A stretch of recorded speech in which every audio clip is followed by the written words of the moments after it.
The alternative Digitalk. Real issues, real talk. Are you craving for that special meal that will entice your taste buds and leave you with lasting thrilling memories? Look no further. Spice Island Bulenga has got your answer.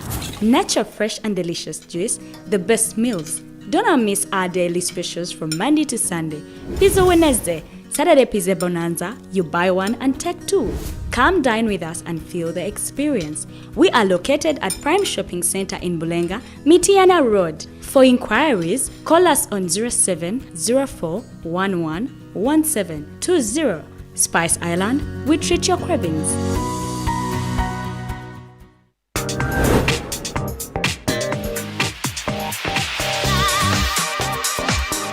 Beautiful people, you're welcome to the Snap Talk with your girl Teddy Tenjo every Saturday right from 6 to 7. Nnaku zino twajjirwa flat tami.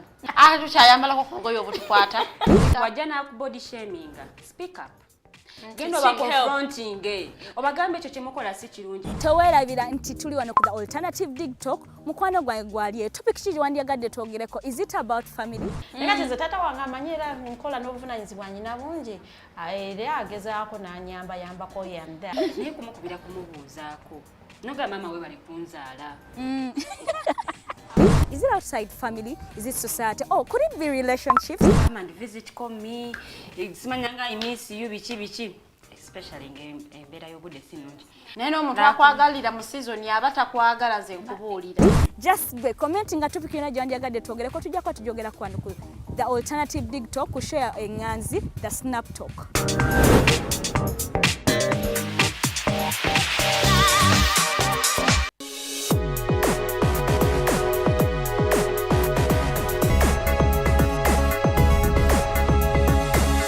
The alternative Digitalk.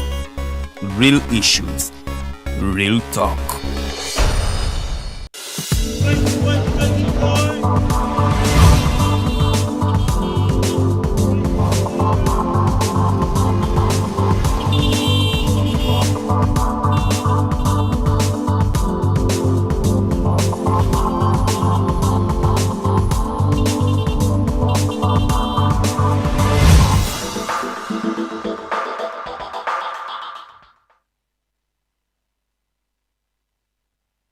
Amachama alungi abatukeeleddeko ku mpewo zaffe za the alternative Digital ku Florida bikoberege mannya gange.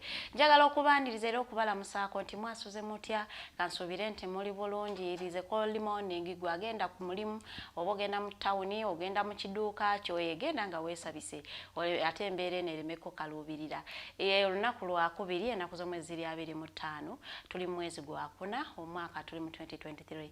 Njagala okubaaniriza tuli ku the alternative Uganda osobola otusanga ate ku Digitalk TV wonna omunange ojja kubanga ate onyumyamukko naffe mpozi n'ekirala olunaku lwa leero tugenda kubanga twogera ku how you can prevent the spread of HIV AIDS. Tugenda kubeera kano n'omugenyi waffe olunaku lwa leero, she is a victim, so ajja kubanga ate atubuulira ngeri ki gy'oyinza okwewalamu okulaba nga ate tusaasanya kawuka ako tokagabira muntu mulala ate nga to victimizinga ate akayina oba okubanga ate abantu bano mwine engeri gye mubasosola ennyo mu society mwe tuwangaalira oba mu maka oba mu families. So nja kukusaba nnyo beerako because you never know. Oyinza okukabaka from anyone oba anywhere mu sharp instruments nga bwe twabisomanga edda oba mu accident. Osobola n'ovaayo n'akawuka naye ng'ate tomanyi butya bw'oyinza kwebeezaawo ng'olina akawuka ako ate n'obeera ng'otangira obutakawa bantu balala. Olunaku lwa leero ngenda kubanga ate mpitayitako mu mawulire n'omukulu Rogers Piahabwe ng'omugenyi waffe ow'olunaku lwa leero bw'atwegattako. Njagala mukkiriza abalamuseeko tutambulira awo olunaku lwa leero twogereko ku byafudde mu Nuupu eyo buli omu. Yesterday twabadde wano n'omukulu General Vigirwa Moses n'agamba nze ng'omu nawakanya ekya term limits okubanga bakiteeka ku babaka kubanga ku bebasinziira ennyo ne bakinyikiza nti ababaka tubage term limits naye nga kino kikwatira ddala ku buli omu n'abali ku ne ba members ba executive nabo term limits zino zibakwata ne ba councillors for as long as gwe munnayo oli mu NOP oba olina kadde ya NOP obanga olina ekifo ekya leadership mu NOP term limits 2 zikukwatira ddala bulungi nnyo. Omukulu Mathias Mpoga yavuddeyo nono nga yakulira oludda oluvuganya government yavuddeyo n'agamba nti naye ebyo ebintu tabikkiririzaamu era n'atutegeeza nti bigenda ku deterringa development y'ekibiina because NOP is a young party so teyeetaaga kubanga ate omuntu gwe baakazimba 10 years ate bamuteekako ekkomo ate balonda omuntu omulala gwe munnange ndowooza yeeri ki ku nsonga eyo tugenda kubanga ate tubyogeramuko n'omukyala Farida Nampima ono SP nga yayogerera nga spokesperson ku ba traffic yavudde n'ategeeza nti abantu 148 be baakafa in a period of just 10 days mu April 1 eno mu April 148 mu benje 137 nti accidents z'emirundi 137 ze zaakagwawo naye nga zitutte obulamu bw'abantu 148. Rogers, good morning. Good morning, Farida. and I don't know if it's by coincidence. Yesterday evening at around 8 p.m., a taxi on Amitana Road overturned, and 1 person died and 10 others were injured. And obviously the cause was someone was overspeeding, the back tire burst, and of course he could not control it because he was overspeeding. So I don't understand why people do not learn that these are machines. These are machines. Okay, you might enjoy the thrill of going very fast, but you should also know that this is a machine that if anything gets out of hand, you cannot control. Exactly. I think that it's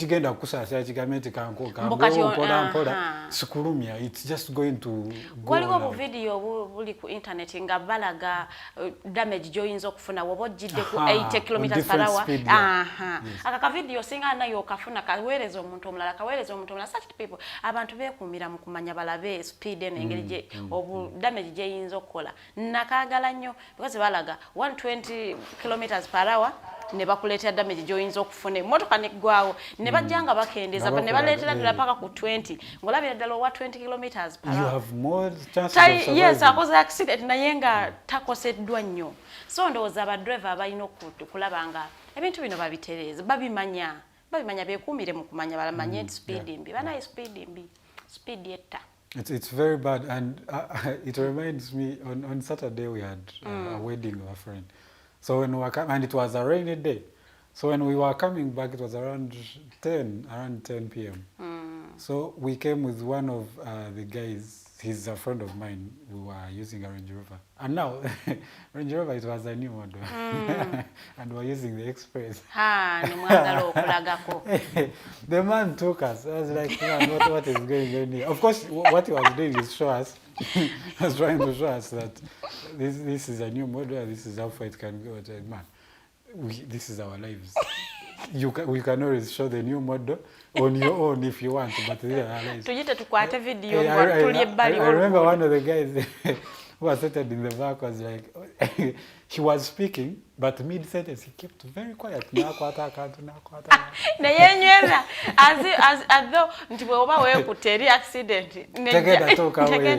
So those are the things, and by the way, that's how things happen. You're going to be with your friends, you're in a car, you have had a good time, and you feel like this is part of the fun. But before you know it, this thing is not going to alarm you that something is going to go off. So before you know it, the thing is overturning, and one of you, all of you could lose your lives. I encourage people to speak up. Ate mu taxi mubeeramu abantu abegume woyogera kwa fuluma oyagala kutusuza mukuba bakuyombesa neba naye bakujjemu naye ng'otaasiza obulamu gwe tomanyi ekisanyu ly'ojafunanga bakujjemu wali n'obasanga wali nga bafunye accident nabagambye bantu mwe nabagambye speed ejja kubakola bubi so yogera bakujjemu ofune ekintu ekiri safe ekinaakutuusa obulungi naye ng'oyogedde. It is very important, otherwise we tunaasirika tugenda ffa tuggwewo. And also two things. One is because people are reckless themselves, Two, of course, our roads. We have recently had the pothole exhibition. Pothole exhibition. Twafunye And ne you have- hospital. Kati twaupgrade nze tugenza ku hospital exhibition. Tugenda ku hospital. But I feel like that was also in time because a lot of Nenze people ngamba also hospital bajanguyiza. Kakubanga pothole exhibition tetunalaba bwe batandika kubikolako bye twali tu campaigningira. Nze nange I thought it was too soon because Nange it naba was like a week long. Yes, just 1 it week. is a week long. Kubanga mwatu batusuubiza ne bagamba nti bagenda tuwa 1 week nga tukola campaign eri online. Bwe banabanga balaba abakulu tebafuddeeyo campaign bagireete ku ground. Balaga obutali bumativu ku nguudo ez'omu Kampala wano. Naye simanyi lwaki ate batuleetedde hospital exhibition nga pothole exhibition tennalabye ekitooke mu kkubo wali ng'abaana bakiteeseemu. Omwana ateesemu ekitooke mu kkubo ne ngamba abaana tebakyatiira ddala poliisi. No, I think the initiative in itself is good. Yeah. Because there is nothing violent, it's not a problem. It's a pothole anyway, so everyone is going to go around. Nalabye abantu abataakinga. Nalabye Uganda tourism ngeri mu kwataakinga abantu ku Twitter. Nga bagamba nga bwe bali mu kulemesa ba tourists okujja. Mbali mu kwonoona so people can come. That's just simple. So I think what I was trying to say is that so mwana agamba nedda teri agenda na kuganda. Actually they will want to come and see the potholes. it's an issue of tourism in itself. Yeah. So I personally think that a lot of people have lost their lives because of their own recklessness, but some have actually lost their lives because of bad infrastructure. And I feel like as much as people need to do themselves some work, I think the Ministry of Works and Transport should also try to upgrade up their game. Nalabye nga abaana bataaginga Lord Mayor n'emmotoka ye nga bagamba gwe ne bw'otogera kubinya emmotoka yo tobiwulira, emmotoka yo tebiwulira. Most of them anyway. Nalabye nga abantu batandika okutaaginga Jennifer Musisi ngagamba tukumisinga kale yadde tewakola nnyo naye wakolako ekyali. There was a direction, yeah. So naye nga tumumisinga omukyalo oyo kubanga yali akola kale yadde nga abamu yali mukambwe kubanga buli lw'oyagala okutereeza obeerako ne bw'onyigiriza. But that is necessary sometimes. Obeerako ne bw'onyigiriza ne bw'osanyusa. Tosobola kubeera ng'osanyusa buli omu. Naye ndowooza omukulu Rogers Reha bw'atulabyeko nnyo omugenyi waffe atuuse. Tugendagendako mu mulango katono nnyo kwe tukomawo tujja kuba twegattiddwako omugenyi waffe olunaku lwaleero tunyumyemukko bulungi nnyo ku nsonga ya HIV AIDS and its prevention. A very good morning.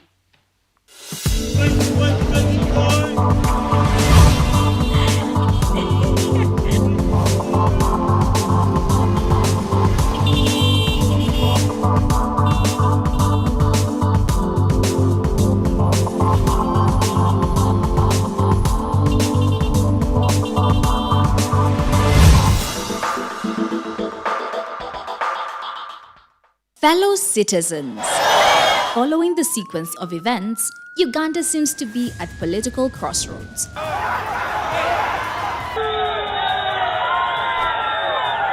I'm not a servant of anybody. Madam, I know the law. As such, Alternative Digitalk brings you the Interface Show with retired Colonel Dr. Kiza Besuje. Let's keep on the same page on Alternative Digitalk, as he gives you the alternatives on the transition question, rule of law, human rights and freedom, youth inclusion in governance, economic stagnation, as he confirms. I'll be always here Saturday from 10 a.m. in the morning. Be there. Don't miss the live discussion on the Alternative Uganda, Digitalk TV Facebook pages, and the Alternative Uganda YouTube channel.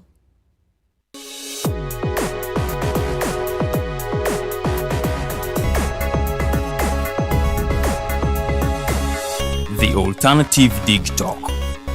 Real issues, real talk.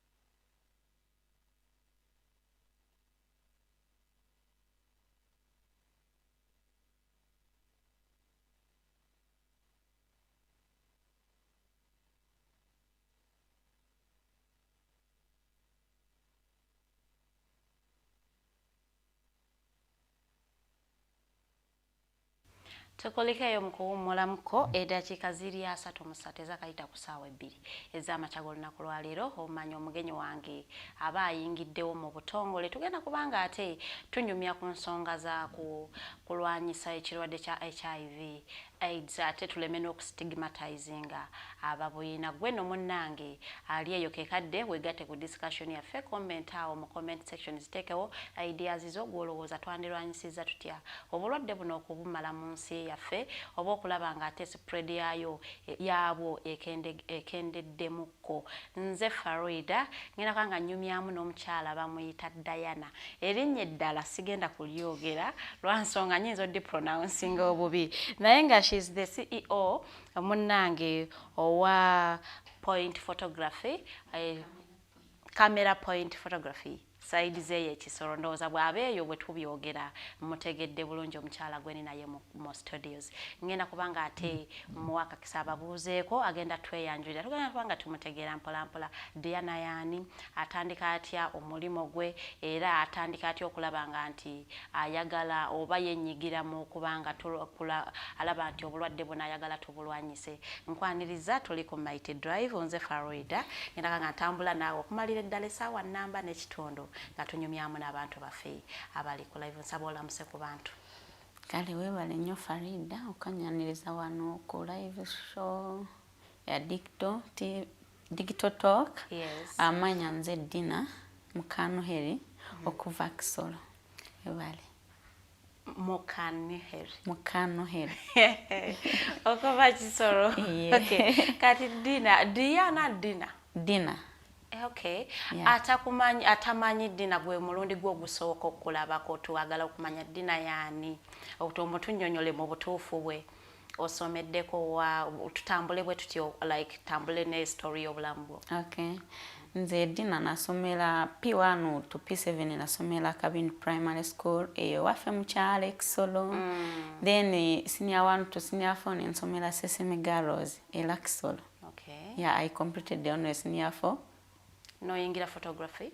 No. Nasooka ne mmala omwaka gumu nga nsoma eby'enviiri.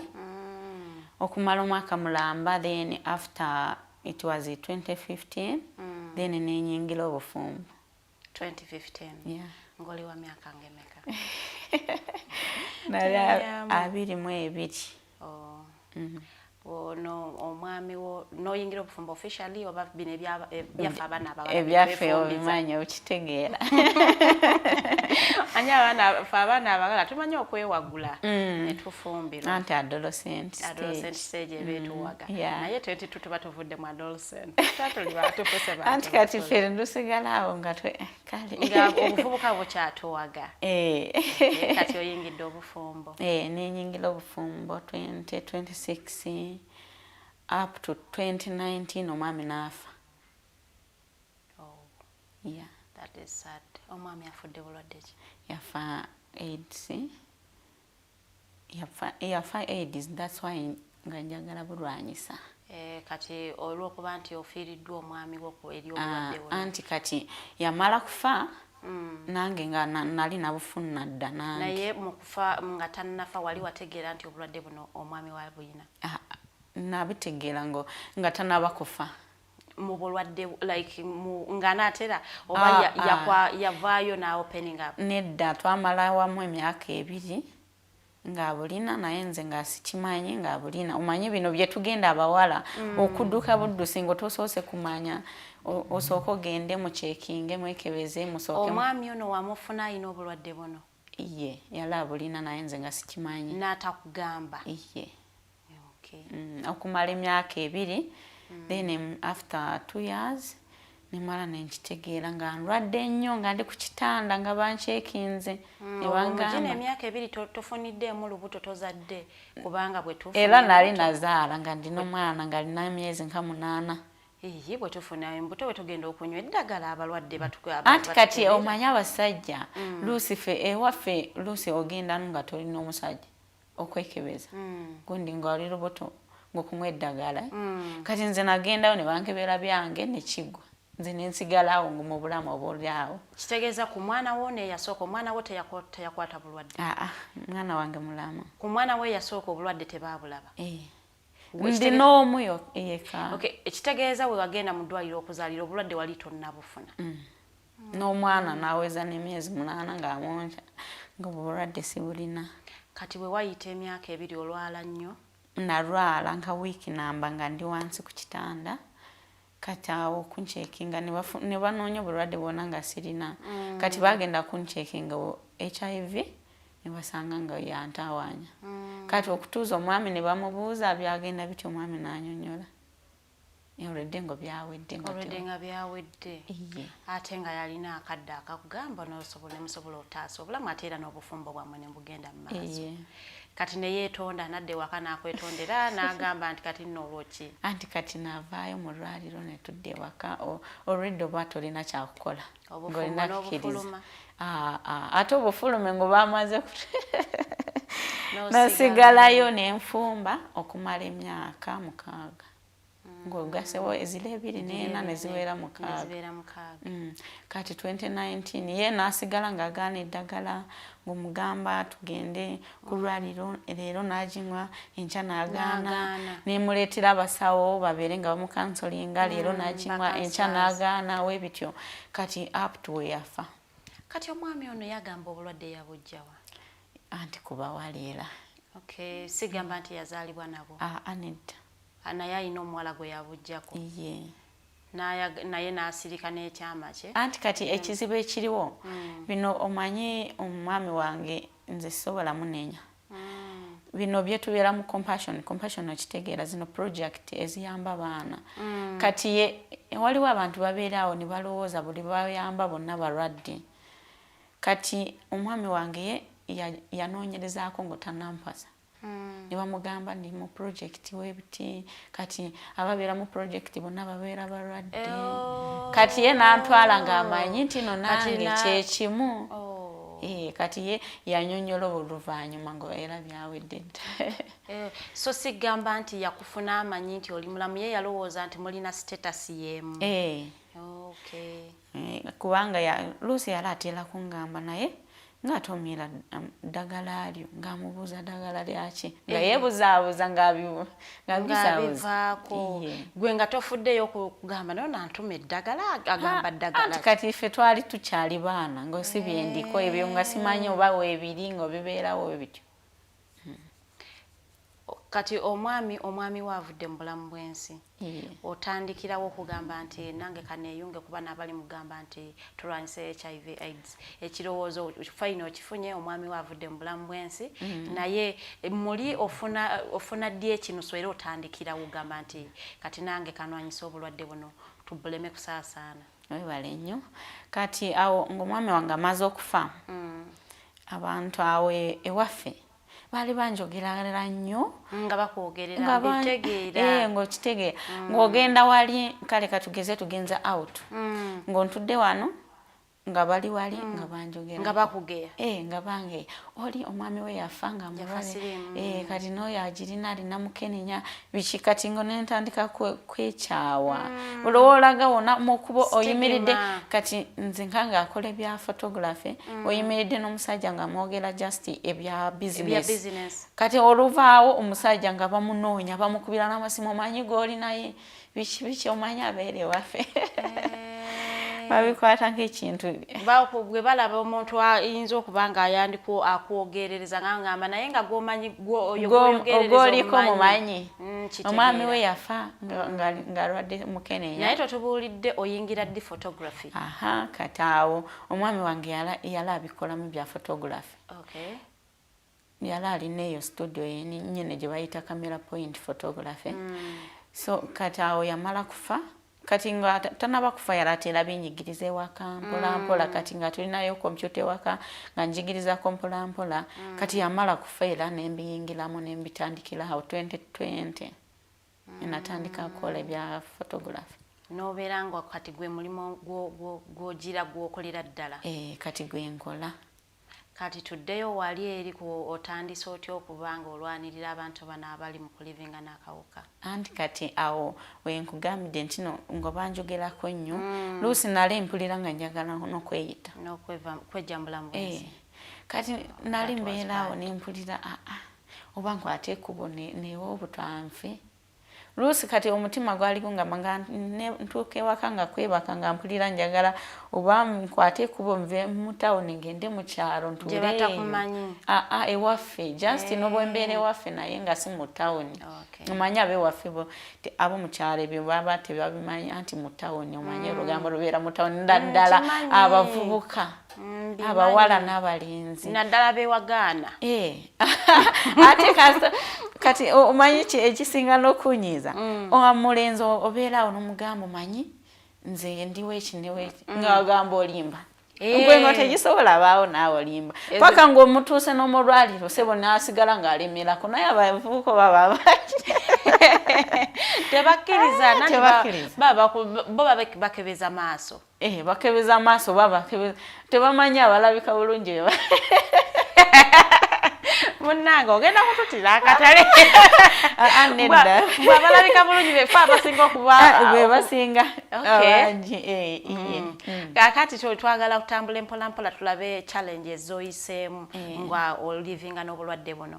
Challenge zo nyingi gusinziira naye ebisinga byonna olugambo mu bantu stigma otudde wali tebakusemberera olw'okuba waffe olina akawuka omanyi kubanga otudde n'abantu ng'olira tolina mirembe wadde tobafiitingamu buli omu tayagala ku associatinga naawe oyogera naye oyo muleke biki stigma yenasinga kusinkanaawo yeyanduma nnyo stigma mu bantu tolinawo otuula n'ogamba nti wano kambeerewo naye omanyi kubanga okola ne bizinesi ng'olira nayo yeekutamye kubanga oyogera ne kasitoma bamugamba kino nze namala nengamba lwaki sivaayo nembagamba ekituufu nabyo nekiggwa babitegeere bulungi bive mu lugambo nga tebakyakugeya nga gwakula agamba naye yiya kyoyogerera kati anti kati kubanga bonna bakimanyi tiwaliwo omuntu asobola vaayo ng'agamba gundi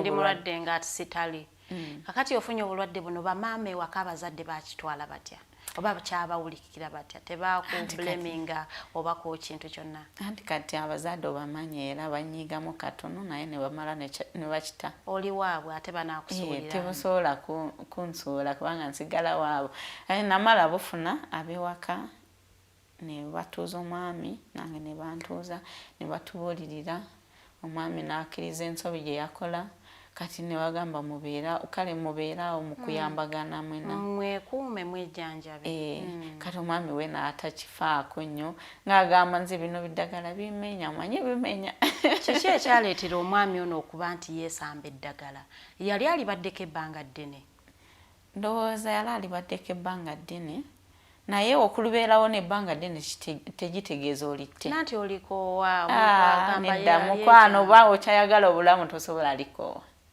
nedda kubanga obulamu bwo buba buyimiridde awo ku ddagala kati omwami wange ndowooza yali awo kati kale okugamba omwami wange ekyamulemesa eddagala ndowooza yagaana okukkiriza nti obulwadde abulina kati n'abeera n'osanga kale yagenze n'emikwano ze awotu ne bavaayo ekiro bali mu mwenge instead okunywa eddagala n'okulira mu budde butalina time kati okutuuka ewaka nkanga omukazi ng'amugamba kino ne kino nze nga nfuba nnyo okulaba ku makya nnyo nga ninakeera kumufumbirayo kacaayi n'ebirala afune amaanyi aganywa eddagala bulungi naye ye nga si byaliko manyi abavubuka nabo kubanga naye yali si mukulu nnyo ali awo yafa ng'alina 33 years kati akyali mu luvubuka kati ye ng'alaba buli kimu kisoboka ng'alaba essaawa yona ekitegeeza obulwadde ye yagamba yabufuna mu myaka ki nga wa myaka nge teyagamba naye yabufunira mu Rwanda ng'akolera e Rwanda ndowooza yakolerayo nk'emyaka ziwera nga 10 olaba awo simanyi sisobola kulimba nga yabufuna bbanga ki n'akomawo e Uganda n'awulira nga eddagala limutamye anti kati yasanga nze nga sibulina ate ngo ye bamugamba nti no ababeera mu project babulina kati n'atandika kutyalimira nga yeekweka nga yakola ki muzine project za Compassion International iye kati ndowooza kubanga kwekweka nga tayagala kundaga tina amira eddagala kyekyamuviirawo kuligaana oluyinza olowooza nti oba yafunamu ne muli mu mutima guilty okugamba nti nalwaza omwana w'abandi oba nakyo kyali kimulumiriza nedda omwami wange yanyiiza navaayo ku lwalo nga bamaze kuncekinga ngo ntino ndina obulwadde manyi kyeyakola yagamba kati tokyandesewo sebo yasanyuka naye abavubuka abasajja baabona ye yasanyuka busanyi sinagana kati tokyandesewo n'olwo lunaku naawula enkoko nagula enkoko musanyuke naye omanyi abasajja anti kati yali amanye esaawa yonna nokitegeera ogenda genda nyinza mulekawo neneegendera kati yalaba nga nvudde mu lwaliro ngo bangambye nti no ndi mulwadde aya n'asanyuka nabeera nga awinize yagamba kati tokyandeseewo n'abagulira n'enkoko musanyuke yagula enkoko nze nga ndi mu kufa byange ye n'agula enkoko naye gwe amawulire g'okugamba nti oli mulwadde wagatwala otya wagawulira otya anti kati engeri nga sinabagendayo kuncekinga nali ncekinga mu bintu bye nga ndaba biddagala nga sibitegeera naye nga sibifaako naye kati bajja kungamba tino oli HIV positive era nga nenzijukira ebiddagala eddagala lyembadde ndaba ewaka nengamba wamma kati okulaba tekyamenya nnyo kubanga najukirayo ebyo byonna nengamba omwami kati sirina gye nalaga ngo gye nabujje kasita mujje ku mwami wange nga si bino byakutambula bino manyi byabawala bakola olwo oli wa myaka 20 nga mwena nali ndina 23 nge obwo obuvumu walina bw'amaanyi mwana w'emyaka 23 kuba oba okyali mwana aga amawulire ffe tugamba nti gaali kumenya eno ogamba bannaye anti kati nze nakula nga sirina abazadde bonna tata wange yafa nga ndi mu lubuto maama n'afa nga nina emyaka 3 ngo nze last born kati ffe twakula nga tulimu ng'omutima gwonna kale ngo gwakaluba nga tewaliwo ekisobola kujja nekyekukanga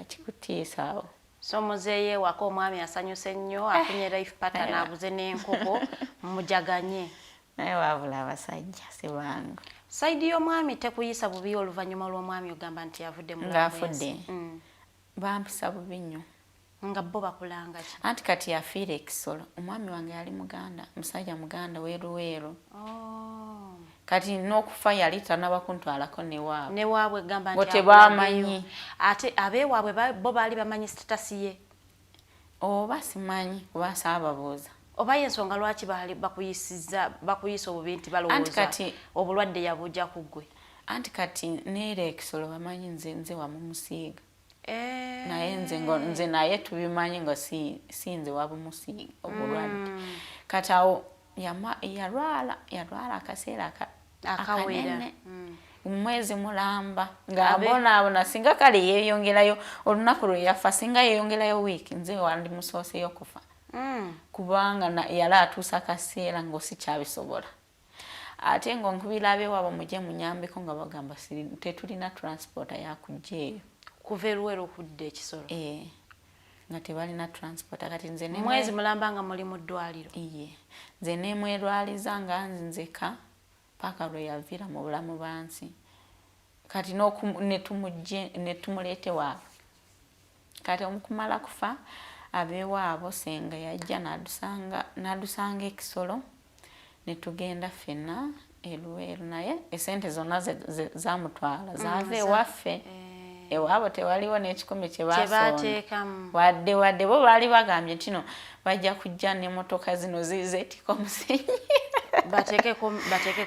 nga mu kika kyabwe wali wagirina nga bajja teekamu amafuta nga bajje bamunona iye neweebuuza omwami wange amazima gwe twakera ku makya ne tubeera wamu bamutwale ati abeewaffe baali bamwagala nnyo bambi yali musajja mulungi ne basonda $5,000,000 baatutwalira $5,000,000 amagenda n'amadda ne twatuuka ewaabo tebampisa bulungi wadde bo baali bakulanga ki anti kati bo omanyi bo balina gundi zaabwe kalica balowooza ngo mba ndina kale nga ngonze wamuse biki bakola bye bakola byonna nga tewaliwo ekinkwata kati bo balowooza ngo nyinza kubanga namuwadde nk'obutwa ebyeddogo bakolamu n'ebyeddogo byonna babikola bino bye bakola ngo banaaza omulambo biki bikole byonna ng'olina bikola oba olina kyewamukola oba gwe wamuse tokwata mbiraba ng'ofa kati awo babikola byonna bino ebigaana omanyi n'abewaffe be basima n'entaana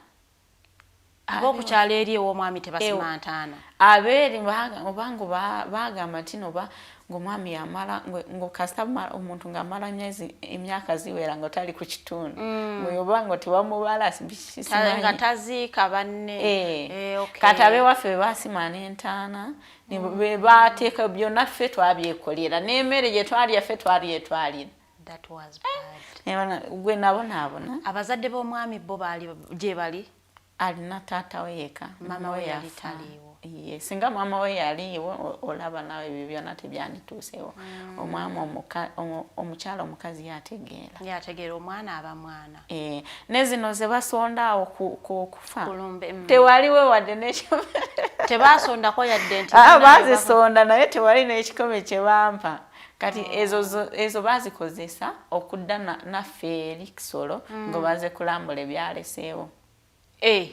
twajja nabo nga baagala kulaba properties z'omwami bazitwale ngo baagala bitwala ate property bye yalaleesaawo just studio yokka just awo twali dusula twali dupangisa kati bajja Kisolo instead okujja kungumya aguma biki bo bajja ngo baagala ebintu bagamba oba bikopu biki tugenda bigabanira makati bo baani oyo taata w'omulenzi taata yeyasindika senga ne oba muganda w'omwami simanyi ne bajja senga ne mutabanyiwe ne bajja ewaffe ngo baagala ebintu twatuukayo mu kyalo kati tebamanyi bakanda banakunda aba baagala tebamanyi oba nze wamuteekamu ne sente tubikole naye bo baagala ne bagamba oba bijiiko bimeka tubigabanira makati n'otwala bibiri ne dutwala bibula oba entebe biki omanyi bye nayitamu gwe nabonaabona naye nemala nenkiyitamu nakyo era ne babitwala nedda ati kati ewaffe ku kyalo baali bamanyi omwami wange tewaliwo muganda n'omugwe wajja Kisolo ngo bamulabe nti ne bamutegeera kati bo batuuke waffe kyamaani n'abagamba nze wonali manyi y'omwami Saamu yali mwami Saamu n'abagamba yemanyi eka abalala sibamanyi kati mumanyi ne mukyala we babikoze ngo bali babiri kati awo mwesootingi kati bamala ne baddayo ne bagamba tugenda kuloga simanyi tugenda ne bakutiisatiisa simanyi tugenda zokusa omuzimu gujye gubinone ne mbagamba nobwe mukola nga babikugamba face to face bwe bati nga babingamba face to face neera nabo nobo bandaba tebaliwo kye bakola kubanga baali babingamba ne mbagamba omanyi mugende muzokuseza ewammwe naye ze waffe nkambwe ate ngamba tiisa ate waffe waliwo eziri kati ndowooza bagenda ne balowooza nti obadde obitegeeza emizimu gyewaffe naye omwami wange ne bwe bandimukoze eki teyandize kubanga nabonaabona naye ye yali amanyi amazima nabonaabona naye omwezi mulamba nga tulaba babiri okujjako n'abewaffe ngo bajja ne batulabako omwana mulenzi muwala mulenzi bo abeeri ku kika bakkiriza nti omwana waabwe omutwalayo nabagamba nobwe mukkiriza nobwe temukkiriza omwana wange ebyo saagala kumanya kubanga nja mukkiririza kubanga tebalina tebalina ne kyebalina kati instead be bateera n'okunkubira amasimu duweeyo sente zakozesa omanye nakoze na tewali sente nange gwe baali baagala okuloga nange ndi mu kunoonya wembuuza simulaba naamwe mwagala mbaweeko abantu abakwata nagundi esente ziri ze bawaayo ku lumu ne mutamba wadde n'ez'amazzi ne muzikozesa transport nga omuze kunono ebintu kati naba brokinga bonna abantu nga babi naye tugenda kuwummulamuko tuli nno ku mboozi bannaye, emboozi y'omukyala Dinah, gwe omwana omuwala ali eyo oba omwana omuvubuka wali weekebezaako nga tonnagenda mu kikolwa n'omuntu wo, oba gwe munnange osiima n'okebeza maaso bw'omanya n'omulaba nti Dinah atugambye wano nti ffe abasinga okunyirako abasinga okubeera n'obulwadde mweno omuddaawo mutukebeza amaaso munaalaba, naye nga tuli mu ku nsonga ya kulwanyisa kalwadde ka HIV/AIDS muleme n'okustigmatizing ate abantu ababuyina, gwe osanga omuntu abuyina oyinza kumuyamba otya. Ebyo nno byonna wano ku Mighty Drive tugenda kubanga twogera mpola mpola emboozi ya Dinah ekwasa ennaku, gwe nno omunnaye fumiitiriza ofiiriddwa omwami wo naye ng'ate abeewaabwe bakwefuulidde bo baagala bintu. Omuntu gwe babadde tebalambula yadde ogamba nti bajje mu ddwaliro nga bategeera nti mulwadde. Awo nno womanyira nti mwene ensi munnaayo ogirimu ku lulwo, mpozi n'oyo omwami wo gw'oba ofunye oba omukyala wo. Tuwummulamu katono nnyo tukomawo.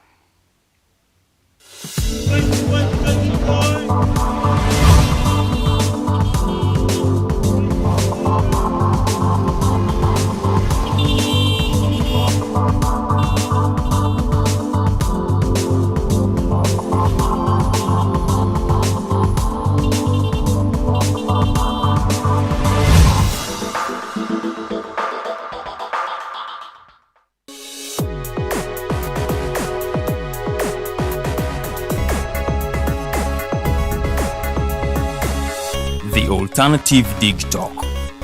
Real issues, real talk. Hi, Rogers. Can I ask you something? Shoot. What does corruption mean? Well, summarily, corruption is abuse of public power for personal gain or for the benefit of a group to which one owes allegiance. For example, when a public office is abused by an official accepting or soliciting a bribe. By the way, private people can be corrupt too, like bribing police officers to escape fines. Okay. So exactly how does that concern me? Well, do you pay taxes? I guess, yeah. What does that have to do with this? Everything. Because those taxes you pay are supposed to facilitate services you use, like water, electricity, roads construction, medicines in hospitals, name it. Okay, that is much bigger than I thought. But it can be stopped, right? Well, yes, it can, although it may not be as easy as it sounds. And here is the reason why. Corruption roots are grounded in our country's social, political, economic, bureaucratic traditions and policies. So, what has kept it going this long? I mean, why don't we stop it? Well, the main reason why it has been here for so long is because institutions are weak, either as a result of poorly defined ethical standards of public service, weak administrative and financial systems, or ineffective watchdog agencies.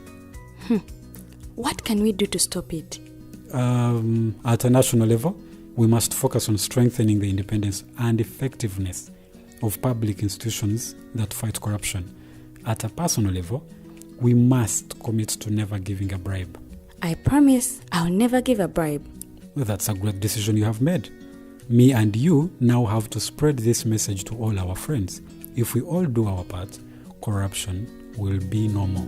This message is brought to you by Alternative Digitalk.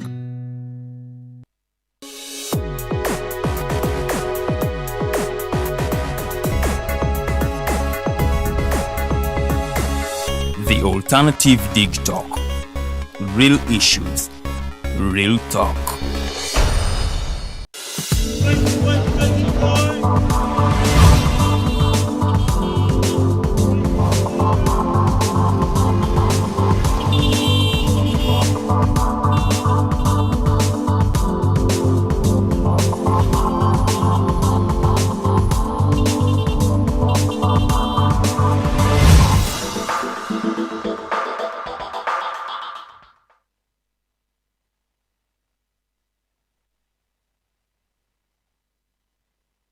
Tukulikeyo mu kuwummulamuko essaawa ziri 3 eddakiika ziri 2 zokka ezakayita ku ssaawa yaffe ey'okubiri. Tuba mu kitundu kyakubiri kakati mu kino ekitundu mbeera nsoma comments zammwe oba ideas zammwe, suggestions zammwe ze muba mutuwadde wali mu comment section. So ngenda bakubiriza nnyo muwandiike mwe mulowooza ki ku mboozi y'omukyala Dinah, era gwe olowooza omuntu yali badde akola atya okulaba nti obulwadde buno banaye tubulwanyisa okubujja mu nsi yaffe.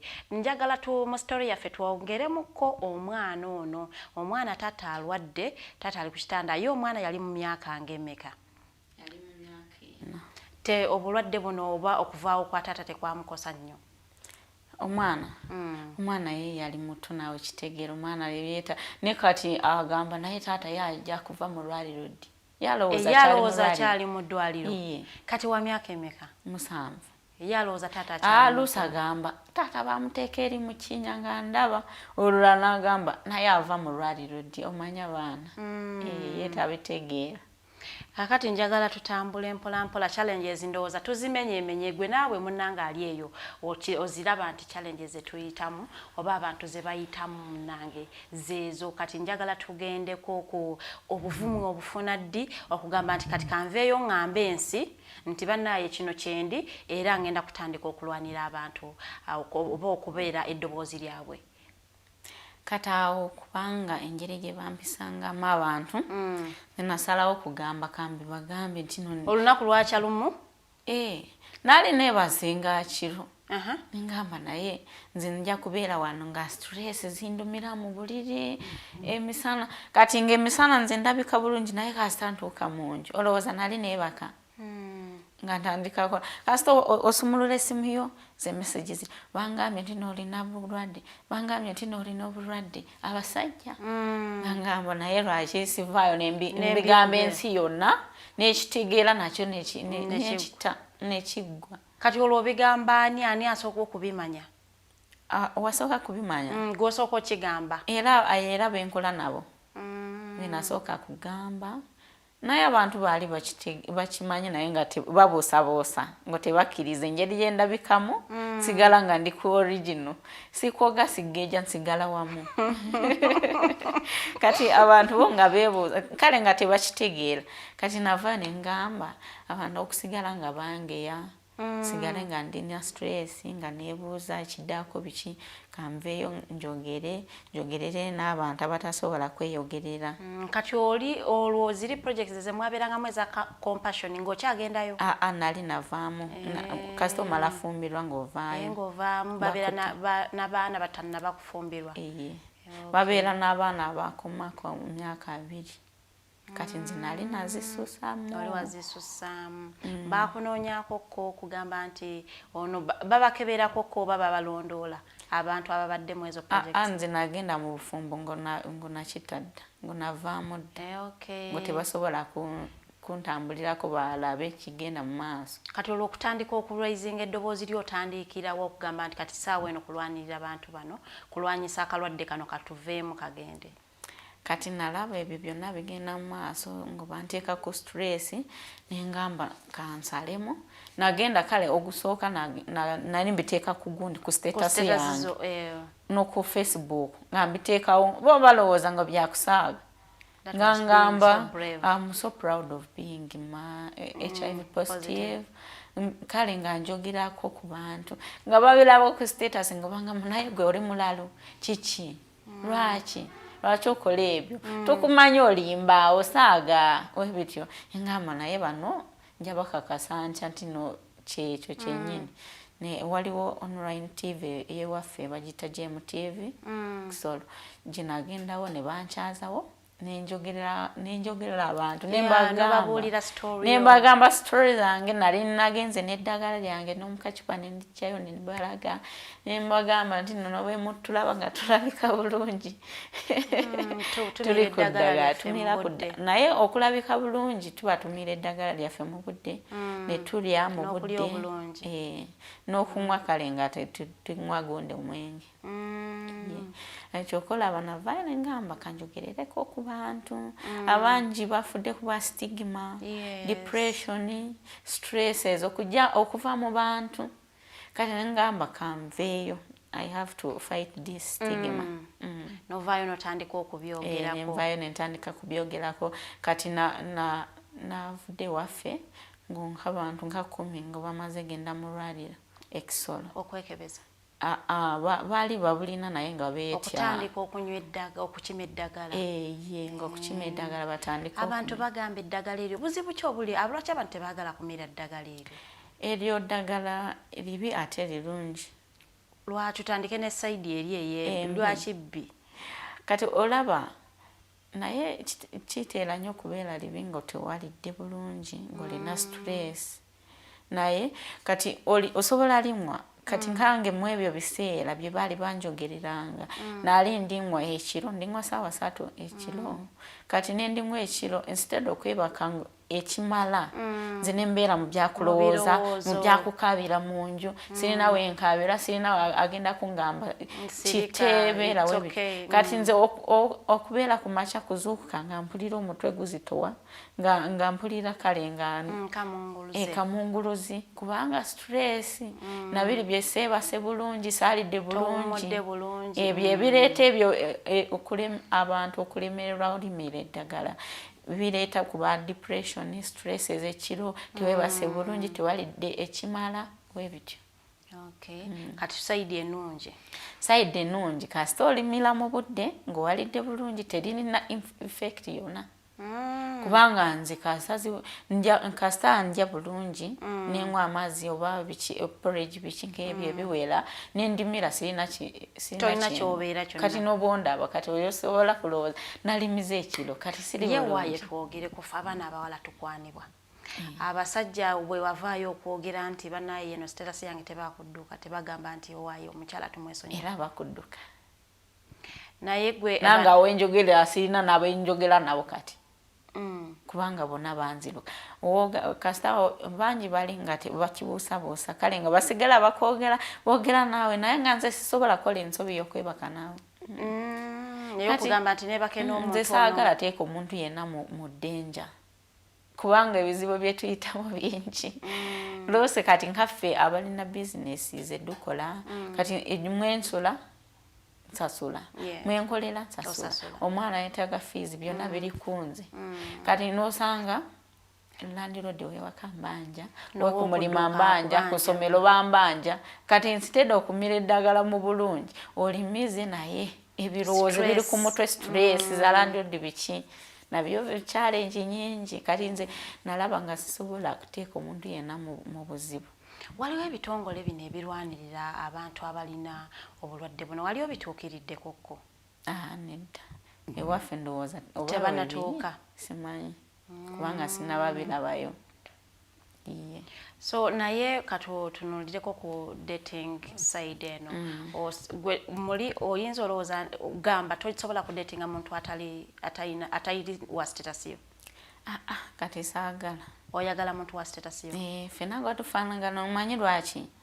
Kubanga nze naye tubeera mu bulamu obulungi tuba mu kuyambagana n'okuteesa ngo tewali buzibu naye kati geza odatinga oli atalina mujja kubeera mu kuyombagana kati katugeza kuwasiza etalina gw'olina mubeera n'obwe muba mutuuse by'okwegata aba weegata ng'atya agenda bufuna biki n'oba abakozesa kondomu omanya era asigala ng'atya naye oli gwe mufaanagana mwena nga muli status emu mubeera mu bulamu bweyagaza nga tekuli yeekengera munne. Atugende ku nsonga y'okulwanyisa obulwadde buno olowooza abantu tukoze ki okubanga obulwadde buno tubwemalamu mu nsi yaffe? Kati nakyana abavubuka abawala abato nga ffe n'abalenzi eyo mutulaba badde mbasaba batonnaba kwegata n'omuntu musooke mwekebeze oba tonnaba na bino by'okufumbirwa musooke mugende mu ddwaliro ku nearest health center eziri kumpi nammwe mugendeyo babakebere babawe ne advice nga temulina yingira obufumbo oba mu kikolwa. kino ekyokwegatta si bino ebyokulaba omuntu ndabye Dinah alabika bulungi nnyo n'okebeza amaaso ne tugenda mu kikolwa ekyokwegatta. Abavubuka ebintu ebyo babikolera ddala ennaku naye ekizibu kyaffe abawala n'abavubuka abatobato abano balenzi buno obustrips obulaba ffe oyinza kusanga omuntu mugenze mu luumu abalenzi bo balowooza kati babikwatamu oba nk'omuzzi kati bitwalemu nk'omuzzi bagenda nabo mu nsawo balowooza ki agenda nako ayita nako agenda nabo bubiri ng'agenze singana omuwala ng'agenda sooka mukebera amukebedde bonna beekebeza abo ku strips bwenyini ataddeko ng'otanaba n'okulinda alabe ekiddako balindira kakatawo yatandise dda talinze alabe bivaamu bitya oba positive oba negative tuloke twegatte naye yatandise dda mu kifo ekibawaliriza okukola ekikolwa kati okumala ebyo byonna bagenze checking already omwo wali positive omulala nga ne negative awo era ngo bamaze dda abalenzi besubileko balina speed bitirivu beddeko n'abaana ab'obuwala naffe twebereremu nnyo lwaki ogenda n'omusajja ate abawala nnyo beberereko nnyo ffe tusinga okutya lubuto oli mutuufu tusinga kutya olubuto balowooza olubuto lumenya nnyo naye tebanaba kubufuna bawulire bategeere obuzito obukirimu olubuto lulwa myezi 9 naye eddagala lyo olitandika ng'olina 2 ojja kufa oba 8 oba 10 ng'oli ku ddagala naye lwaki tutya lubuto oba toyagala lubuto ng'otoyagala ne gundi n'obulwadde ne mukenenya lwaki tokozesa kondomu kozesako kondomu oba ogende mu lwaliro mwekebeze babiri kyemba ate n'emize gino egy'okutwalanga omuntu mu ddwaliro okumukebeza nga mwagalako olwo olunaku lwennyini lwe bagenda okukola ekikolwa ne bayitirako awo mu kalwaliro ne balyoka ate omanyi waliwo n'obulwaliro bulina empisa mbi sibamanyi naye waliwo abalina empisa mbi ayinza kujja kale katugeze nze ndi mulenzi genzeyo ne muwala n'osooka n'oyogera nabo n'obawayo akasente kati nze ndina obulwadde omuwala talina kati ffennawo ne baducekinga negative kino nakyo kizibu kati oba oyagala kubeera safe togenda nnyo mu bukiriniki genda eddwaliro ddene eddwaliro ddene lyo tebalimba bakugambirawo naye buno obukiriniki buno butonotono obwo buzibu nnyo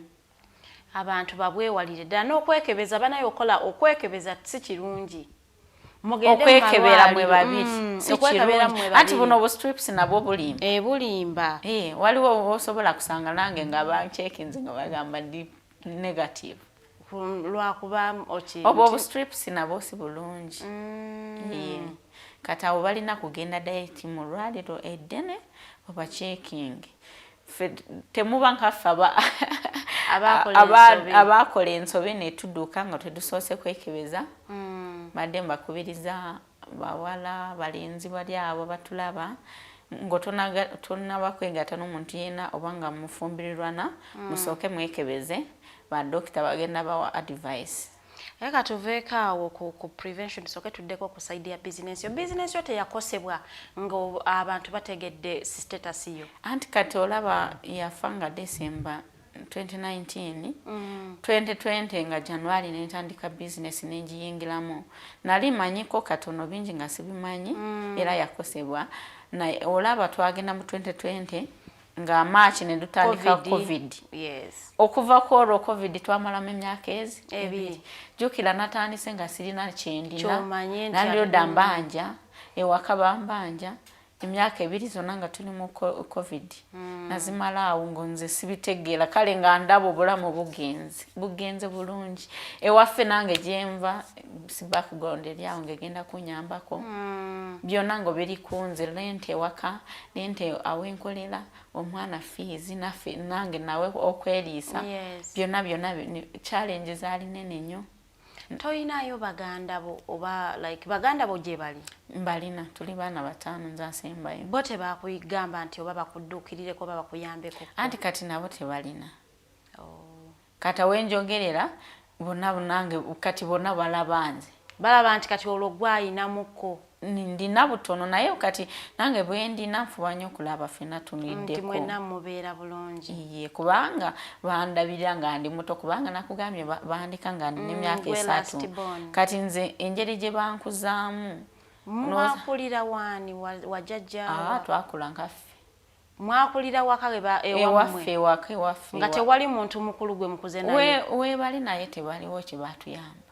omanyi waliwo famire zibeera awo nobwezikola kingo tibina byo bagenda kuyamba so kati taata avudde mu bulamu bw'ensi ne maama n'abaleka nga gwoli wa myaka 3 nga bakulu bo bali mu myaka nga bakuze kati omukulu waffe yali alina nk'emyaka nga 17 ye n'abakuza nga tewaliwo gamba ye n'atukuza nosanga luusi nga dusuze enjala ye ng'afunye sente nangulirako erindazi mulenzi ye nga kale ng'atunda gundi bino bishuga keni kati ye ngo byetulyako yasasulirako fees yali asoma ng'ali mu secondary okusomesa ani yakusomesa eyabaweerera school fees nze project eyansomesa Compassion International naye babiri tebasoma twasoma nga tuli basatu bokka kati oyo mukulu wange teacher omulala naye akola bwa secretary somewhere kati abalala babiri tebasoma kati oli mukulu waffe yali agenda kunoonya byakulya biki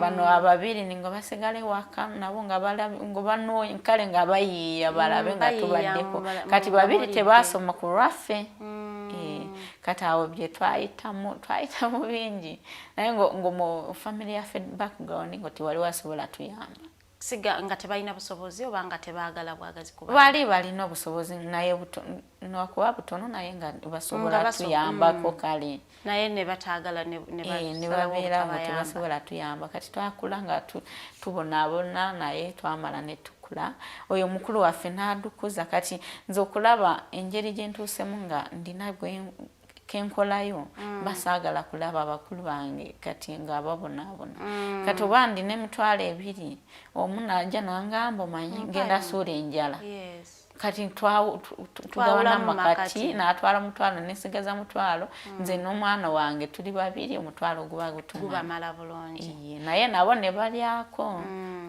kati olwo bizinesi ye etandika ddi okulaba nti eddamu okukola yaddamu mu 2022 weeyigiriza waliwo akuyigiriza anti kati yali alinamu abakozi babiri kati nze nayingiramu nga mmanyi bitono ne basigala nga banjigiriza mpola kati nabitegeera byonna olandiroodi teyabagobako awali studio rent teyasuka kati omwami wange amaze okufa nga kyali n'omumokyale ngo tetunaba n'okumugjayo waliwo wagende wa landiroodi namugamba owewaffe wenyini namugamba oyo tagenda sobola twali dusasulawo emitwalo 2 zokka namugamba nze ngenda guwa emitwalo 3 aveemu ngenda guwa omwaka mulamba awali studio jukira sirina wadde n'ekikumi ng'omwami yakafa ng'akyali n'omumokyale kati nze ngo tuli waka tu preparing byakugenda eno Luweero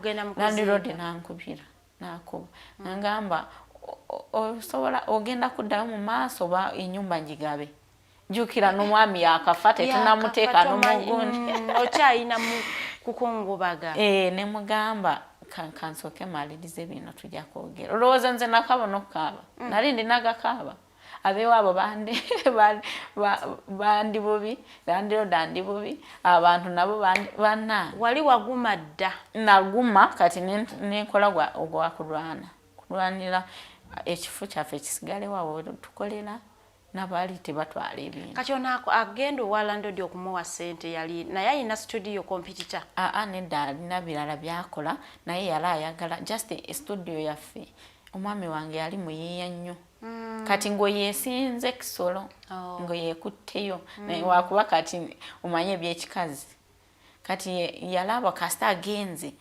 agasigaze erinnya camera point agisigaze ateekemu buli kimu abantu basigale nga bajja nga balowooza omwami wange yakyalimu kati ye yali ayagala kugula kifo n'erinnya lyamu abitwaliremu byonna bitwali nange ng'agamba kanguwe $3 million oveemu ekintu okite kati jukira $3 million kiki It's like kugwa mutwalo gumu kwa Uganda.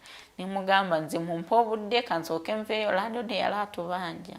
Anti kata agamba nezemba banja nzibasonyiye naye muveemu nze nengamba lindako nveeyo tujja kulabagana kati mukuvaayo n'abewaka nga bakomye abewaabe w'omwami mukomyewo nabo ate mukomyewo n'omugugu omulala okutuuka wali waakiri nange banfumbireko kale mpumulemu omwogo mwezi gwe maze mu lwaliro kati nze ate natuuka mu kuba bafumbira ate anti kati bagenyi anti bagenyi nembafumbira ate nga anye naye bye nayitamu kati olwo landlord w'ewaka yali atubanja emitwalo 4 emyezi 4 yansonyiwa teyazimbuuza yangamba ngwadde n'omwezi omulala soka weesotingi oba ogenda kusigala mu nyumba osigalemu oba ogenda kyusa n'odda mu akayumba akatono kosobola kusasula era ojja kusalawo nga gwe kati omwezi nagumala nange nga neesotinze ow'ewaka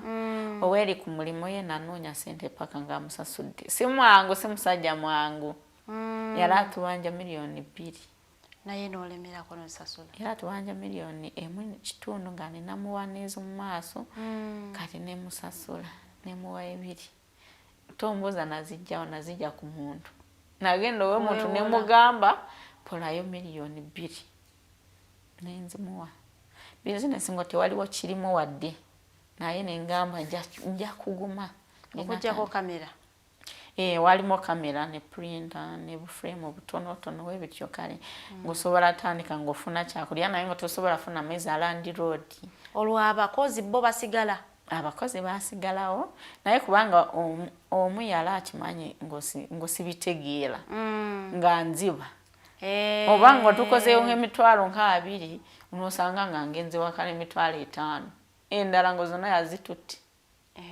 nakitegeera oluvannyuma nemugoba nenfuna omulala gwendi naye bali bulungi tuli bulungi nnyo tewali buzibu naye challenge zikyaliwo ne kati ne challenges ne kakati zikyaliwo amanyi omwami afudde ate mugenze mu covid $2,000,000 zosasudde bazikuwoze ng'onoonye sente omusasula ate covid nejjawo ate covid nayingirawo ne kata kyambanja $1,000,000 wabula yangumiikiriza nga mugumiikiriza yangumiikiriza osasula mpola nsasula mpola kiki wandyagadde omuntu ali eyo atulaba okukolera omuntu yenna gw'aba asanze obanga weetagayo obuyambi bwonna singa omuzira kisaba ali eyo nga akulaba ssaawa eno obuyambi bwonna ndyagadde okulaba kale enkenjeri gye ndimu kati ndina mu challenge nene nnyo olaba bino byokubeera nga balandlord bambanja biki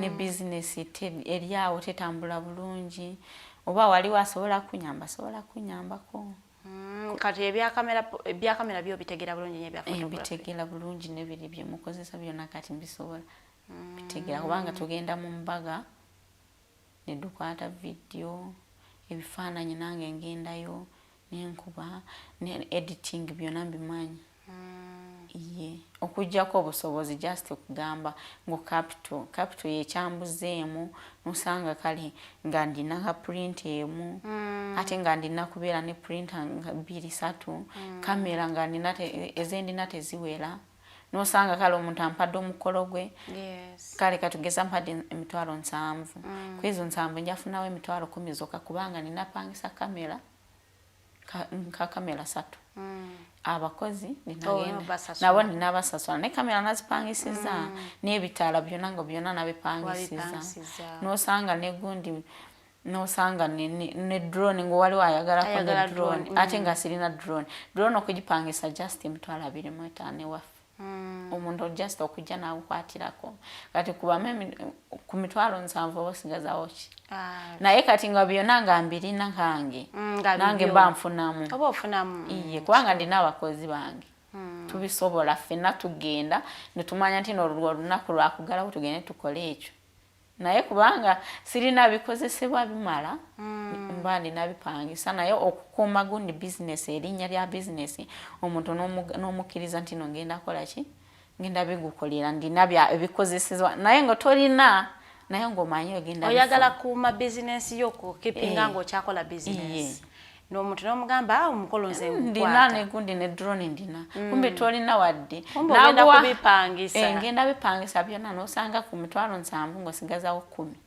10 naye era tezirina kye zigenda kola kubanga wenkolera nsasula emitwalo 3 kati bakulinyiza anti kubanga oli yali ayagala agendamo nga yagalamu wa 3 andi odi yangamba kati naawe ogusigalamu olina kumpa mitwalo 3 oba toyagala oli ajja zimba kati oba tosobola zifuna oveemu olazimbe kati nendandika musasula 3 abantu nga babi kati okubyemu 3 noteekawo na 10 ez'ewaka ezo mitwalo ng'otaddeko n'ebyendya noteekako school fees w'omwana nosanga nga binyigiriza nnyo kati abatulaba bawaliwo asobola kunyambako asobola kunyamba waliwo bino ebibiina ebiyambako k'abaana waliwo binoonyerezaako kuba orphans oba ne bibayambako ko school fees oba ebintu ebyokuddayo ng'abaana baddayo ku ssomero ewaffe olaba ekizibu kyetulina ewaffe kasita bakulaba ng'olina bizinesi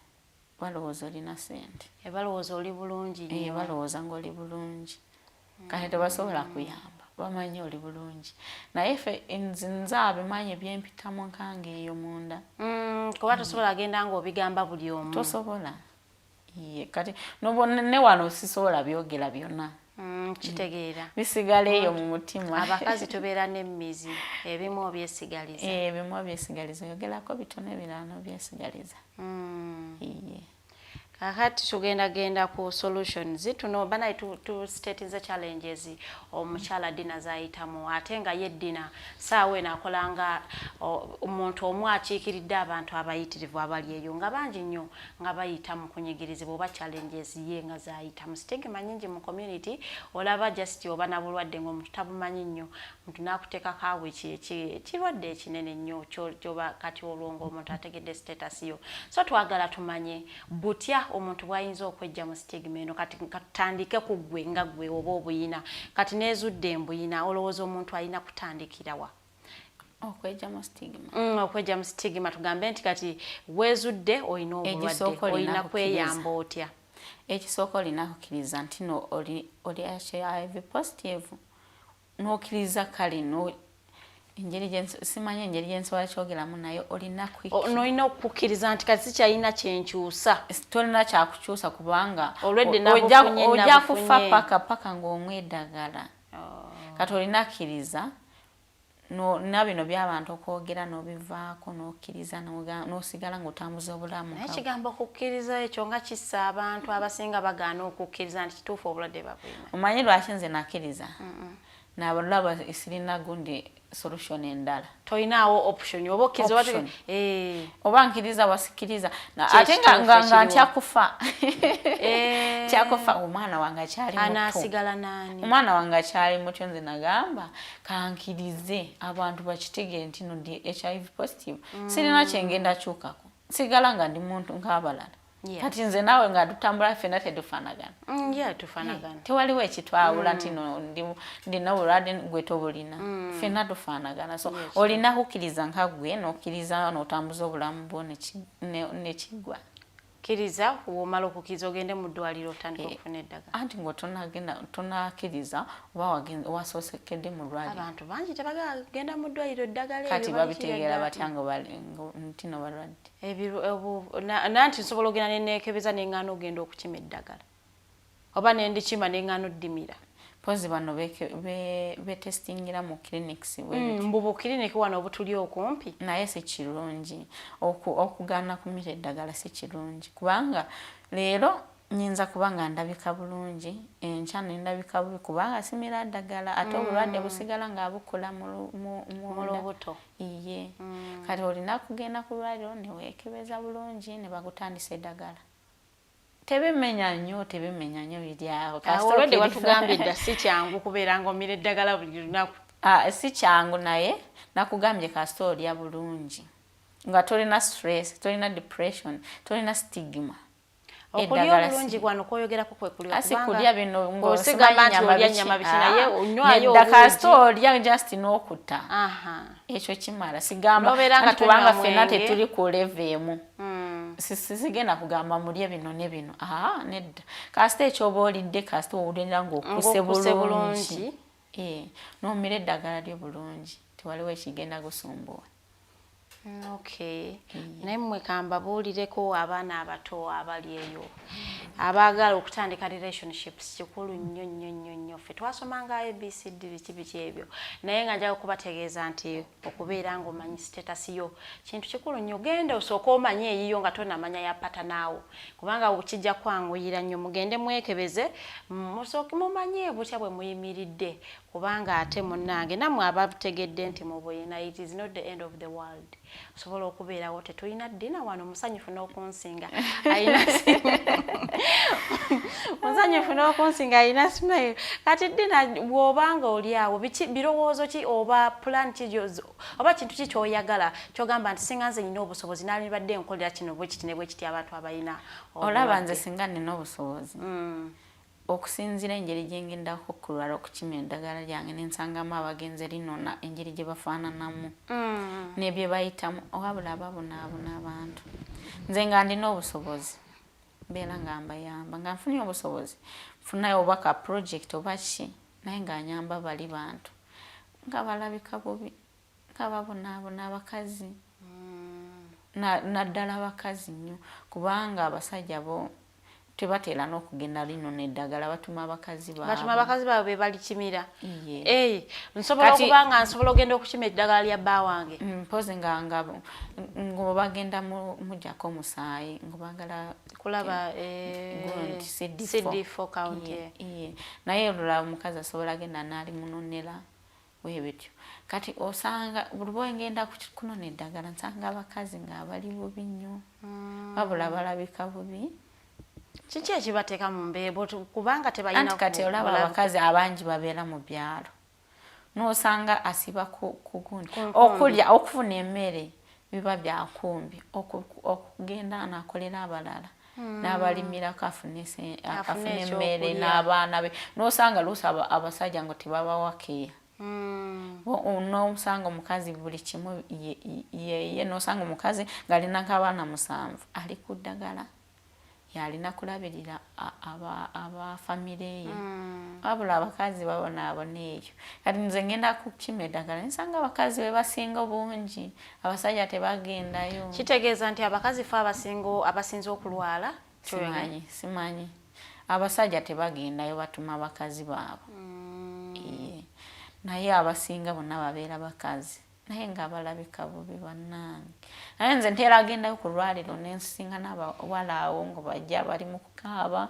nze nfuba nnyo okulaba oba ngenze kunona eddagala ngenze nga ndi smart nnyo kasita ntuuka nga buli omu yeebuuza noola akalina tebalimba noola nga tebakkiriza nosanga ne dokita nga yeye kenyina ng'akugamba naye ekituufu akalina ate nga yagukolako dokita yennyini ate oba olina kwerabirira n'ogenda ng'oli bulungi kati nensanga abawala bali awo kale nga bo bawulira ngo bagwamu amaanyi n'osanga kati nga ntuusiyo mu kubabuulirira tuukayo ne mbatuuza wali ne mbagamba tondaba osobola kikkiriza nga kalina ntandika babuulirira ngo bakaaba betya nga bakaaba amaziga nga bakimya eddagala nga bakaaba luusi baba nga bakagendayo ogusooka gwe gusooka kale nensooka ne mbatuuza wali ne mbagamba nze omanyi nkolera wano ne wano oba owulira ng'omutima kale nga gumenyesebera ng'ompitako oba otwala esimu yange onkubireko osanga bankubira bangamba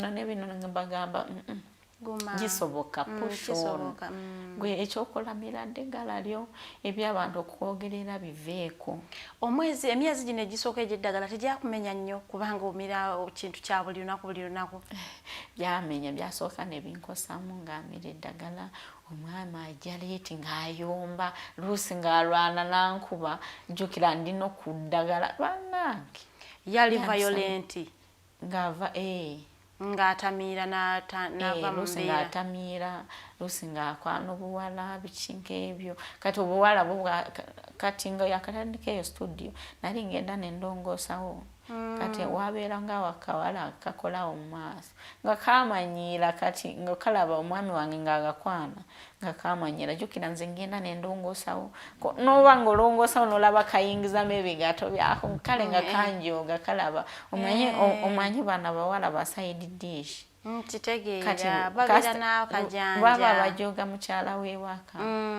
byankosa bubi olaba ng'eddagala ng'okulimira omwami atuukiddeawo mu kuyomba kati nga tokatunule n'ogamba laba ono kyanoonya takimanyi so bwe yali ateera n'okukapangisiriza n'ennyumba nga yagala katwala kubeera sekendi wayo nze nga nkalaba n'okyakalabako kafumbirwa tekafuna bulwadde simanyi kubanga mwezi omunaku ze yafa bwotyo baali bamaze ng'emyezi nk'esatu nga baawukanye waliwo n'entebe z'ewaka zendina yali azikozesezaako kawala kenyine nga yagala gapangisiriza kafuuke mwami mukyala n'ababbiri kata bananga abawala nabo wabula balina ebizibu tebamanyi kanyooma gwe nga kanyooma nosanga ebyo nabyo binkosa dutuuse waka mu kuyomba ate nejusa lwaki nafumbirwa yiye biki kati kyokolaba ngamba abawala bayagala genda mu maaso n'omulenzi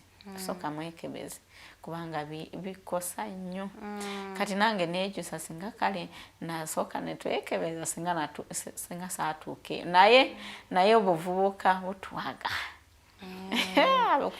ye teyakugamba nako nti oba tugende twekebeza oba ate yandibyogedde ate nga yakimanyi bamugamba nti no nange mbulina teyandibyogedde naye gwe kati n'ojjukira nga ogamba omwami ono abadde nga ngamba tomira eddagala lyabadde ategeeza ddagala anti nabijjukira dda ng'olwedde bamaze dda okugamba nti oli mulwadde ng'otandise kumira eddagala teryakukosaamu mu mubiri mu mbeera y'obuntu nze sirina nti oba omanyi baligamba biki nosanga bino bye bagamba omuntu asobola afuna ebigundi nze sirina kibyankosa bondaba sirina bye byankosaamu awo nze nakkiriza bukkiriza nkanki kinali njagala naye njagala kulaba omwana wange asigadde ng'ali musanyufu osigale ng'olabirira omwana wo kubanga wamanya ekyo kizze waliwo ekintu kyonna ky'oyinza okulaba n'ogamba nti esinga gavumenti ekyeyina okubayambamuko abantu abali mu kulivinga n'akawuka kano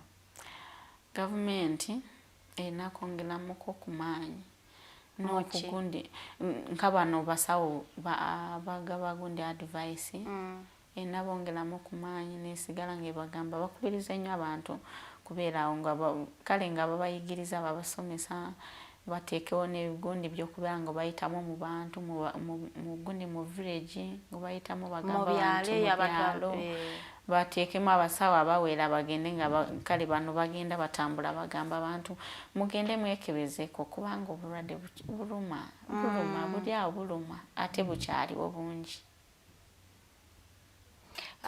babiyiseemu ebizindaalo mu kyalo eyo batandika kale nga nti bannaye nedda bino by'okugamba kale katugeze kugombolera bino byagundi kulwaliro kale bagamba abantu dusinkane wano tulina gundi tugenda kuwabulira emboozi ezikwatagana ne wano by the way malwaliro eyo gye mugenda abasawo bo tebabayisa bubi nnyo nedda naye waliwo abasawo bamu osanga nabo batuuka eyo kale nga tugeze bagenzeza outing ne bakulaba ng'olina omuntu nosanga ng'amugambye bamu babyogera nga musawo waliwo omuwala atya kugenda kulwala okunona eddagala gw'emaanyi nga waliwo omusawo omu wamwogererako ng'agamba kale nali muwerekeranga ku lwaliro okunona eddagala ne dusangayo omusawo n'agamba tuddeyo neneebuuza kiki tuddeyo oli saagala ndabeko tuddeyo nga tayagala omusawo omu amutegeere nti akimye eddagala anti kati ng'oyo omusawo yamwogerako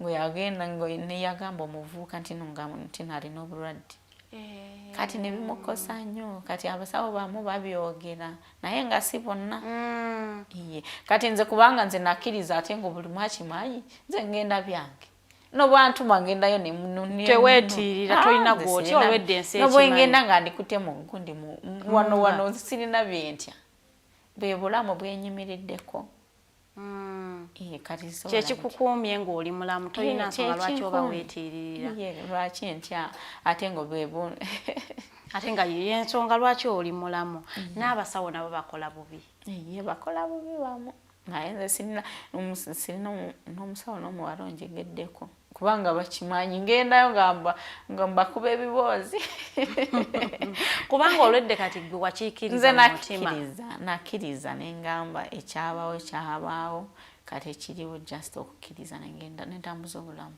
bw'oba ogenza okukima eddagala abasawo bano balina engeri gye boogerako ko nammwe oba akuwa ddagala lyotambula ogende oluusi boogera oluusi osanga ngo batuuziza abantu ne boogera naye nze kuva lwe natandika linoona eddagala babatuuzizawo emirundi 2 zokka pozi oba batuuza ngo siriiwo naye batuuzawo emirundi 2 zokka just nga nabwe bayogera bino ngo tulina kwekebeza kansa kebyo naye bino byokugamba nti no batuuka ne basooka ne bakubuulira ne bakugamba birabayo ate nga kyetaagisa ate baba balina kubagamba babagambe mulina kwekwata bwe bati ekyokolaba nze ntuukawo butuusi engeri gy'okulinda eddagala lyange nensooka nosanga ng'onatudde nosanga abakazi bakulu nentandika nembanyonyola nembagamba bakulu nnyo ne bampuliriza ne bawulira tebagaana okundika ne tuvaayo nga tutambuza ebigere nga tumaze ofuna eddagala nga tunyunya nga mbagamba kino nakino nosanga mbagambye nze kasita muwulira nga muweddemu amaanyi nze nkolera wali osobola kunsangawo kubuulire wali ofunyeko endowooza ey'okugamba nti otandikewo oba ka organization kowako kabeera nga kabudaabuda endowooza nandigitandise naye ngitandike naki sirina sente kapita asooka ye bantu abantu abo bennyininyini boobeera nabo mu ddwaliro osobola oba kubanga ogamba banaye tugenda tandika ku meetinga buli Saturday twezeemu amaanyi otandika na kapito yo bantu bo boyina contacts ezo kuba kati olwedde omukama yakuwa ekitone ky'okwogera osobola okwogera n'omuntu n'omuzaamu amaanyi nsobola kwogera nembazaamu amaanyi kataawo ndowooza mpadde plan ngenda tandika mbeere nga mbayita abantu abo obayita ne mwogerako nabo tunagenda okuzza wano omwaka ogujja ng'otuweera obujulizi tunabeeranga kyaki nga mbalaga ng'otulaga engeri gy'otambudde kubanga mukama alina engeri gyakubulesingamu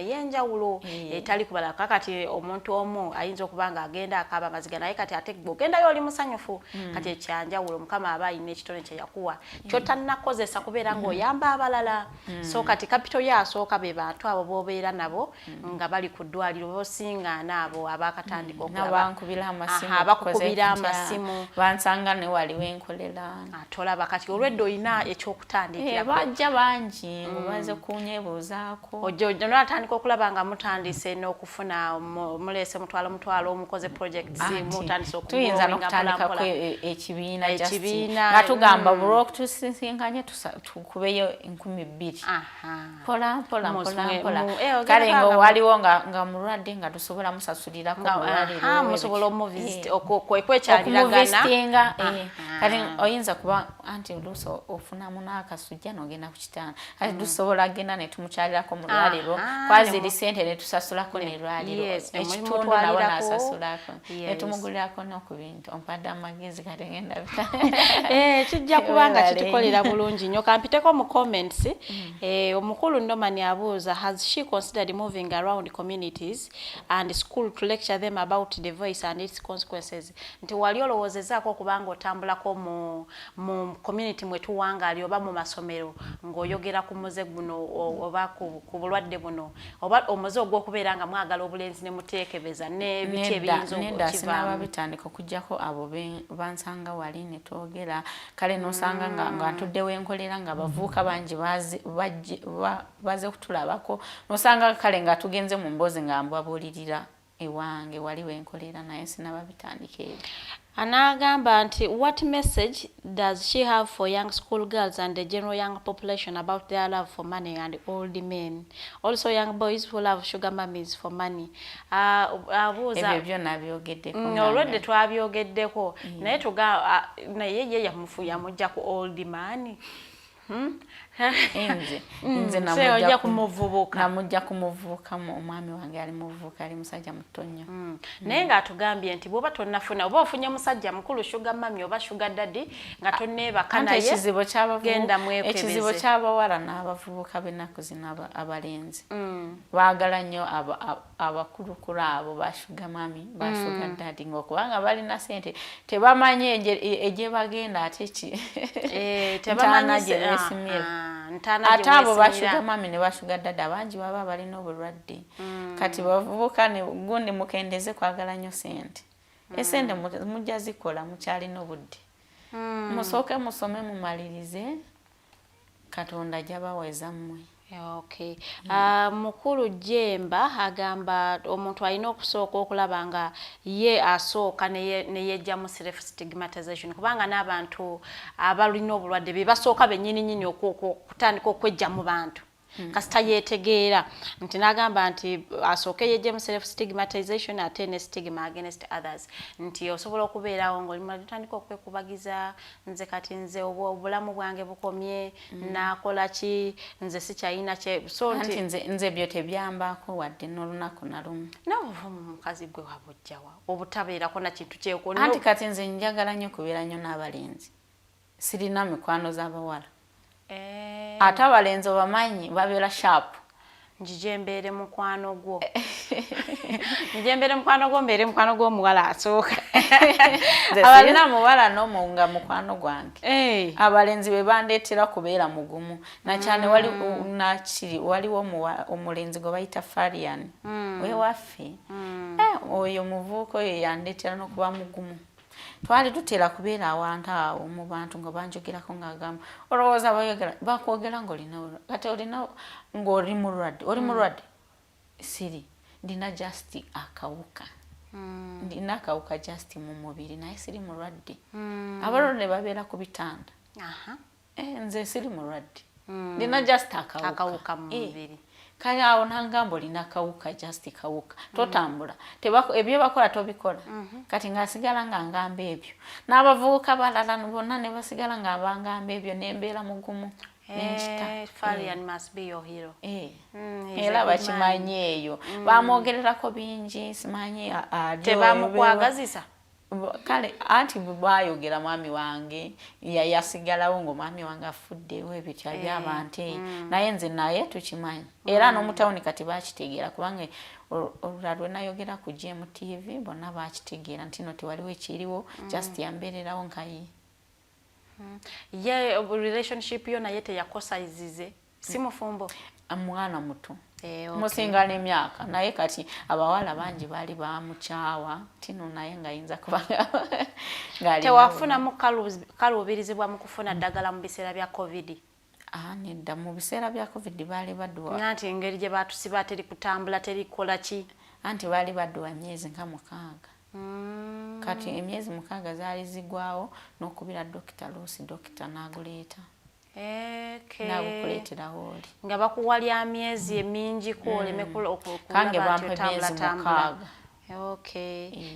kati bwe liba linatera okuggwamu ng'okubira omusawo kasita bakugamba ojja kuddayo leero oba nga mu biseera bya covid ng'omukubira esimu nka ku makya olweggulo ng'anyuka ng'alikuleetera ekyo kirungi nnyo tumaliriza show yaffe ey'olunaku lwaleero mpozi njagala osibireyo abavubuka akalowoozo osiibule n'abatulabye abavubuka badde mbagamba ngotonaba kwegatta n'omuwala yenna n'abawala ngotonaba kwegatta n'omulenzi yenna musooke mwekebeze kubanga obulwadde weebuli buliriyo weebuli ate buluma kati mbadde nsaba ngo temunaba kwegatta musookeko ku lwaliro buno bwa strips musooke mubuleke babusuule bulimba si kulimba n'obwe bubeera nga bulaga collect answer tebalinda kulaba results ezivuddemu baba balina wasiwasi olwedde ekikola bakikoze dda bagenda okumaliza okulaba results nga ate zizze kati mbadde mbasaba ngo temunaba kwegatta ogendeko mu lwaliro babakebere zino lwaliro nene bino bya clinic ojja sisinkana nkange nga ndinamu kasente kange ontwaleyo peyo sente omusawo akugambe fenna nga tuli negative tujja kumala emyaka 2 nga tuli wamu ojja kwejusa nga olina obulwadde. Okay, sibula abatulabye olunaku lwaleero. Mwebale nnyo kunkyaza wano ku Digitalk. Mbagala nnyo abewaffe Kisolo, mbagala nnyo mwebale kunjagala. Mwebale n'okulwanyisa ekibayita stigma. Webale nnyo webalire ddala webale kusharingako naffe story yo katusuubire nti gwe munnaffe abadde atulaba olina kyoyizeemu mu story ya Dinah kubanga ensonga lwaki tubeera n'abantu bwe bati nga twagala bajje boogere stories zaabwe gwe naawe oziyigireko ate nno munnange yiye yanjawulo nti ate yafiirwa omwami ate famire nemunyigiriza nnyo ng'ate abamunyigiriza ng'ate omwami ye yaleeta obulwadde so munnange beera ku bulindaala nnyo eri obulamu bwo nze olunaku lwaleero njagala okutumira kufa yani Fabian webale nnyo kubeera muntu ategeera okuba nti ate munnange wabeererawo omwana ono mwana muwala Dinah n'omuzaamu amaanyi nasobola ate okuva mu situation gye yalimu nga tafunye nnyo kwennyamira mu mutima osanga teyandibadde kikyali singa takuyina manye tubeera n'abantu mu bulamu nga Mukama abateeseewo for a particular purpose so munnange webale nnyo webalire ddala naawe ali eyo ng'ate oli mu kulwanyisa okukomya stigma eri abantu abalwadde naawe webale nnyo webalire ddala omulimu ogwo gwokola weekuume weekebeze manya status yo kijja kuyamba nnyo ate okubeera mu bulamu bw'ensi eno ng'omanyi kikyoli mubadde balabe balungi njagala okubasiibulira wano nkoze n'omukyala Teditenjo Nabukeera ku kamera ate mu studios nkoze n'omukulu Jeremiah Mukiibi mwebale kola sinkana olunaku lwayo ssaawa zigenda kubeera 5 ng'ate omukulu Katoto Musime anyumyamuko nammwe amateeka. See you then, a very good morning.